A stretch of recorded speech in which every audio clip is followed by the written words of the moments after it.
आज हमारे पूरे देश में हमारे जो प्रधानमंत्री जी ने इतना बड़ा काम किया है और हमारे सैनिकों ने इतना बड़ा काम किया है, उसके लिए वो बधाई के पात्र हैं। मैं उनके परिवार को उनको नमन करती हूँ और जो शहीद हुए हमारे सैनिक उनको भी मैं कोटि कोटि नमन करती हूँ और श्रद्धा सुमन अर्पित करती हूँ। और प्रधानमंत्री जी को भी धन्यवाद करना चाहती हूँ कि हमारी महिलाओं के जो उन्होंने सिंदूर को बचाने का काम किया जी। तो क्या कुछ मैसेज देना चाहते हो इसी यात्रा के? मैं यही मैसेज देना चाहती हूँ कि आज हमारा पूरा देश जागरूक है और सभी खुशियाँ मना रहा है और पूरे देश में तिरंगा यात्रा निकल रही है। तो सबको बहुत बहुत बधाई। और हमारे देश की तरफ अगर आने वाले समय में और कोई भी आंख उठाकर भी नहीं देख सकता, इतना हमारे प्रधानमंत्री जी ने हमारे लिए किया। मैडम यात्रा कहाँ से कहाँ तरीके से शौर्य को नमन करेंगे, क्योंकि सेना की जाबाजी और शौर्य यहाँ पर देखने के लिए मिला। मैं उनको कोटि कोटि नमन करना चाहती हूँ। मैडम यात्रा कहाँ से कहाँ तक? यात्रा हमारी सनातन धर्म मंदिर से लेकर के यहाँ शहीदी स्मारक तक।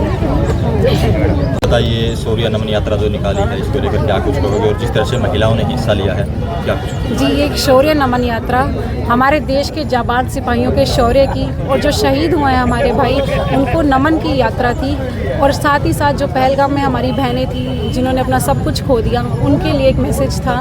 तो ये जो तीनों रूप से हमारी मिली जुली यात्रा थी, ये हमारे प्रधानमंत्री जी के नेतृत्व में जो हमारी सैनिकों ने एक बखूबी तरीके से ऑपरेशन सिंदूर को कामयाब बनाया है और बता दिया है कि हमारे भारत के जो हिंद के जो हमारे सैनिक हैं वो किसी से कम नहीं है, वो असंभव को भी संभव कर सकते हैं। तो उनके शौर्य को दिखाने के लिए, उन जाबाजों को सैल्यूट करने के लिए हमने ये यात्रा निकाली। मैडम कितनी महिलाओं ने हिस्सा लिया है इस यात्रा में? जी, इसमें से 150 से 200 महिलाओं ने करीब करीब इसमें हिस्सा लिया है और सभी के चेहरे पे आप देखेंगे कि आज एक गर्व है कि हम ऐसे सुरक्षित देश में रहते हैं जहाँ के प्रधानमंत्री यशस्वी नरेंद्र भाई मोदी जी हैं, जो अगर उनकी बेटियों पर, उनकी बहनों पर कोई आंख उठाकर भी देखेगा तो वो उन्हें छोड़ेंगे।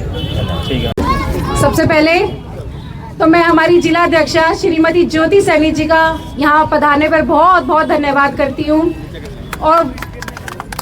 और सबसे बड़ा धन्यवाद मेरे कैथल शहर की पूरी मातृशक्ति का, जो एक छोटे से मैसेज पर यहाँ आ गई। आप लोगों का बहुत बहुत धन्यवाद। देखिए, आज की जो ये रैली थी, सिंदूर यात्रा, कैंडल मार्च, ये एक मिली जुली यात्रा हमारे देश के वीर सेनानियों को नमन, उनके शौर्य को नमन। आज हमें गर्व है ये कहते हुए कि प्रधानमंत्री जी के नेतृत्व में जो हमारे वीर सैनिकों ने ऑपरेशन सिंदूर को जो कामयाबी दी है, उसके लिए आज भारत ही नहीं बल्कि पूरा देश उनकी इस जाबाजी को सल्यूट करता है। और आज हमारा भारत देश की एक मिसाल बन गई है कि कोई अगर मिशन ऐसा करना हो तो भारत से सीखो।